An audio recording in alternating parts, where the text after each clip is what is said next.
My name is Qunta, and I play guitar, also play electric violin, and I sing lead vocals. Quite a few years ago, I had my own band a couple of different times. One was a three-piece band, very good kind of crossover, rocky, jazzy, fusion kind of band. And then at a later date, I had a four-piece band, which was pretty much all my original material.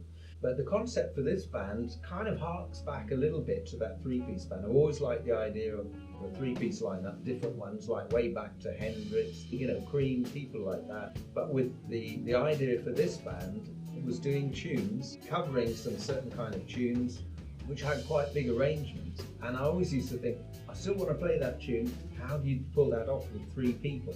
And that's part of my attitude, as it were, to the three-piece lineup. With this band, I had the idea of what you could say, the basic kind of simplicity of only having three instruments, guitar, bass, drums, and also sometimes vocals, because the other thing was to do some instrumentals, some vocals, mix them up. Not many bands do that. I like the idea of not kind of being restricted in that way. But also, the three-piece band kind of tradition, certainly in the rock kind of vein, was having quite an edge and an attitude to it, and I like that. Although I like the thing of maybe having, at times, some more complex music and doing some interesting things musically, which three-piece bands traditionally wouldn't have done. So that was partly my concept for the Toneheadz project. And also we started off doing some of my original and some covers, which kind of are ranging from kind of rocky things to a bit more fusiony, but even the fusion ones have a bit of a rock edge. Well, that's interesting. I mean, this is another thing we're going to do as part of what Toneheadz are doing. Is part of an original concept, kind of, for an album I had, an instrumental album, which I've done over the last few years. It's Taboo Guitar, and one of the things about that is that I always had the idea, because I've played in many different genres at different times, one of the things I've come across is sort of like what I could call a taboo. If you're playing something jazz or jazzy, you've got to have the big guitar with the F-holes, the traditional jazz guitar. Nothing wrong with that. Obviously, brilliant players play that, great sounds, but I've always thought, why you expected that somebody should have to play that kind of guitar? I always think it's just you're making some sounds with something. It's what you have in your mind that you might want to come out with a certain sound. That's one kind of taboo I've come across. The other one is, say, in the more like the pop world, at one time you'd have solos or instrumental passages in a pop song. All of a sudden it was taboo. Oh, you can't have a guitar solo anymore in that. Things like that. So I had this kind of like the humorous idea for the concept of taboo guitar. And that's what one of the ideas with this sort of album was mixing things which you wouldn't normally mix up to do with an instrumental album, especially guitar, especially where you've got some jazz elements in it, because I've never thought of myself as a jazz musician. I'm not. I always think of myself as a musician that's been influenced by lots of different things, like I say, classical, rock, jazz, pop, world music. To me, it's all music, and I love the idea of kind of mixing and fusing them and coming out with something that's individual. For example, Stevie Wonder, I always like the way he's done. He always sounds like Stevie Wonder, but you think, oh, he's doing this song, it's a bit flavoured this way, another song is some other kind of flavour to it. And with this Taboo Guitar album, the tracks are a little bit like that. They're quite individual as tracks, but I like to think they all are kind of me, certainly guitar-wise. I've sort of taken the liberty, really, of choosing songs which I think are fun to play. Some of them are challenging to play, but they're kind of dear to my heart in some way.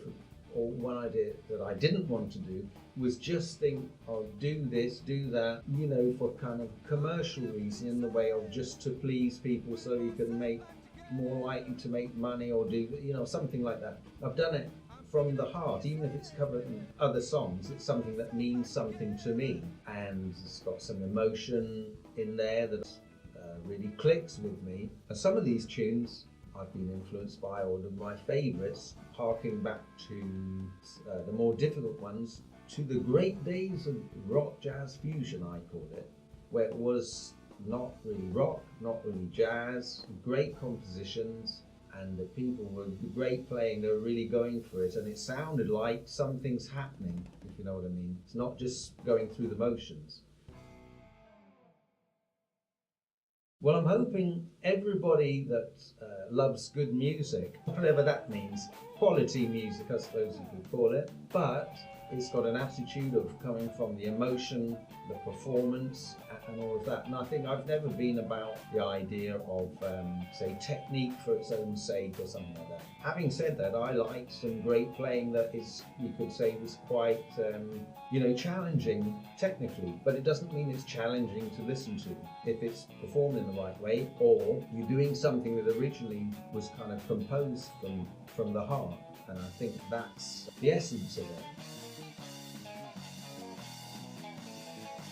You're going to get people, because it's quite rocky, that love rock music, that might like rock guitar playing, and you might get some people that like jazz and a bit of world music and so on. There is a kind of pop element in there to some degree as well, and I think it is pretty much a crossover of quite a lot of things, so I think a lot of people could enjoy it. There was like the classical stuff, still influenced by that, and it kind of in that way influences this band in the way of some compositions, I would say.